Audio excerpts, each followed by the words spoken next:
I just realized that I have exactly enough fabric in this pillowcase to make a waistcoat. Hi friends! In this video I'm going to show you how I turned a pillowcase into a Victorian waistcoat. This is actually a fairly modernized Victorian waistcoat. I use entirely modern construction techniques, so the lining is set in by machine. Pretty much everything on this was done by machine except for the buttons, buttonholes, and the shoulder seam on the lining. So the first step in this was to take my 1890s waistcoat that I drafted in a previous video, which you will see somewhere, I think, if you want to check that out. But so that waistcoat was a waistcoat with a thin collar and lapel, and it had the double bust darts. So then I took that pattern and I switched it to be a single bust dart. So I kind of drew a line between the top of the bust darts and then between the middle and between the bottom, and made like kind of that vertical line of the center of the new dart between the other two darts. So we have two darts with their lines, and then I kind of made a center line and then drew a dart shape that was about twice the width of my previous dart. There's actually a little bit less than twice the width. So I ended up making that dart a little bit smaller than twice and then taking a little bit off of the side to account for that. And this is actually what the Keystone Guide says to do. I also raised the bottom of my waistcoat a little bit, mostly so that it would fit, the pattern piece would fit on the pillowcase, but also just because I thought it would be nice to have it a little bit higher.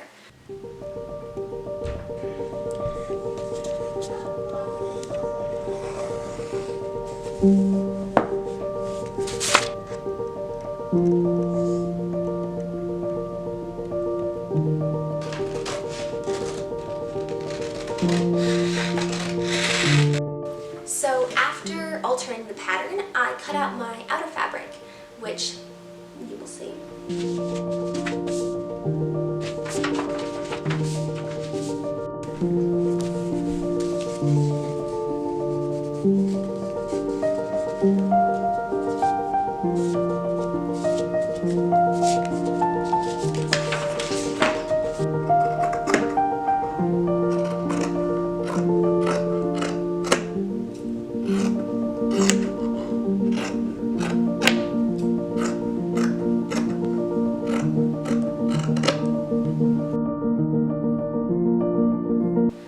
To fully interface my pieces because this fabric, the fabric of this pillowcase, was pretty flimsy. It was like a cotton flannel that had been somewhat worn, so I decided it needed some structure.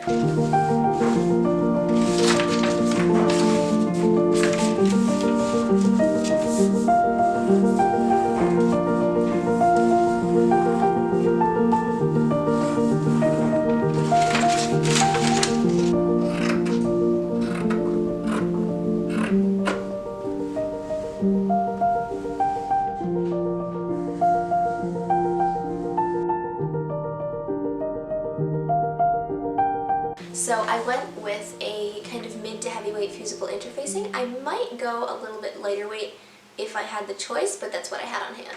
So I cut the interfacing to exactly the seam line.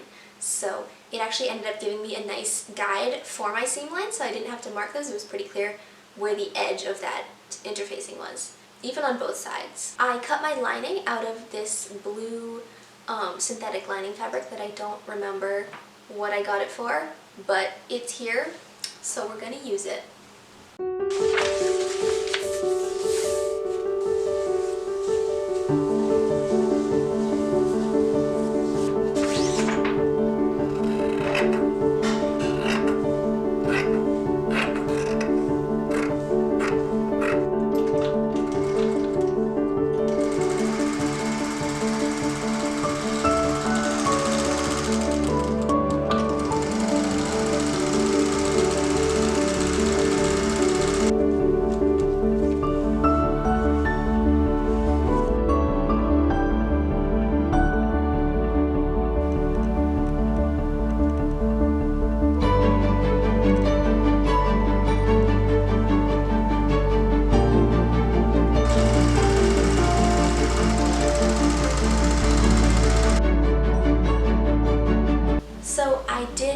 center back seam in my lining, and I did the bust darts in the lining, and I did the back darts in the outer fabric, the bust darts in the outer fabric, and the side seams and the center back seam.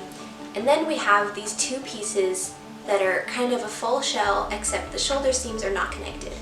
And I took those two pieces and I laid them right sides together and pinned them all around, and then I sewed along all of the edges except for those shoulder seams. So we're sewing the front neckline down the front, around the bottom, and then up the other front neckline, and then skipping the shoulder, but then the back neck. And also the armholes.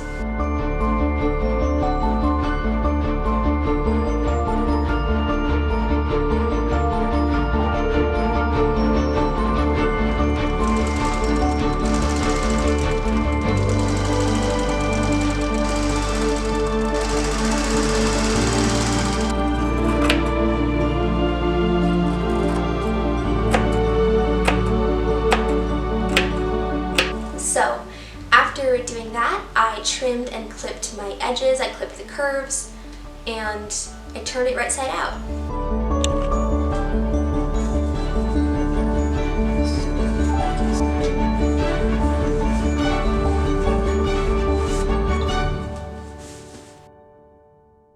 So to finish off these shoulder seams, what I'm going to do is lay it right sides together. This whole thing is right side out, but we're laying this right sides together, and I'm going to sew this shoulder seam, but only with the outer fabric. So we're going to leave out the lining and just sew the outer fabric.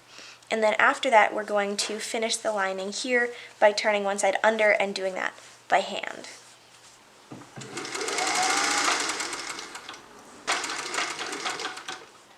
So here is a really good place to baste because you're working with a lot of small areas of fabric and you're going to need to hand sew pretty precisely. So I think what I'm going to do here is push the seam allowance that I just sewed open and then hide it inside my lining. But then the lining also needs to be folded under. So there's a lot happening right here.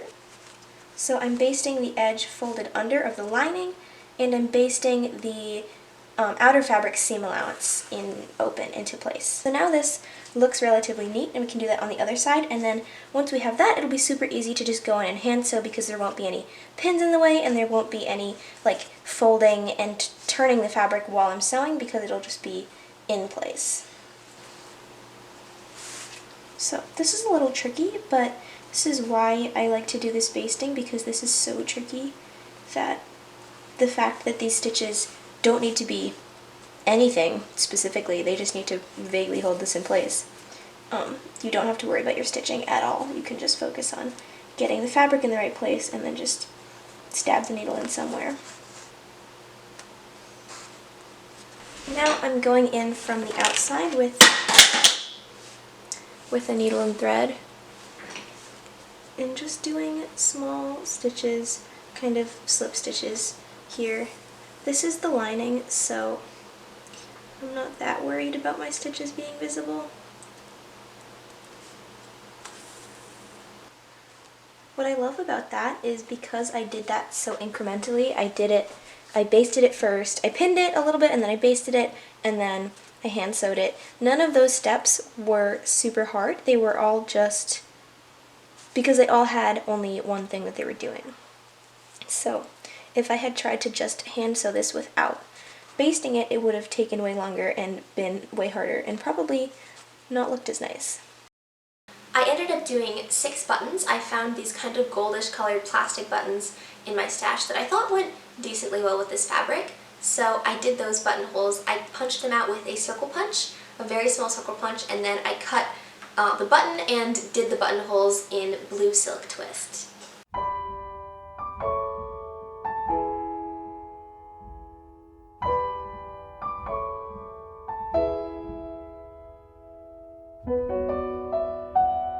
Then I basted my buttonholes closed because buttonholes look nicer when they're kind of set into that nice shape, whereas if you kind of have them pulled apart when you're working on it and then you just leave it like that, sometimes the buttonhole doesn't lay quite as nicely. So I basted my buttonholes.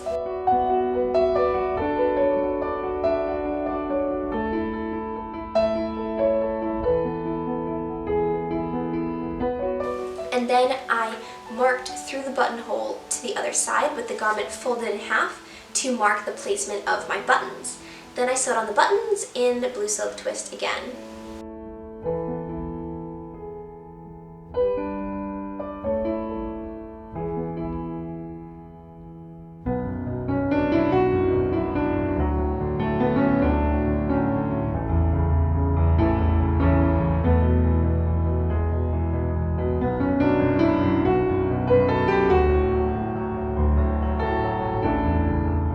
And that was it.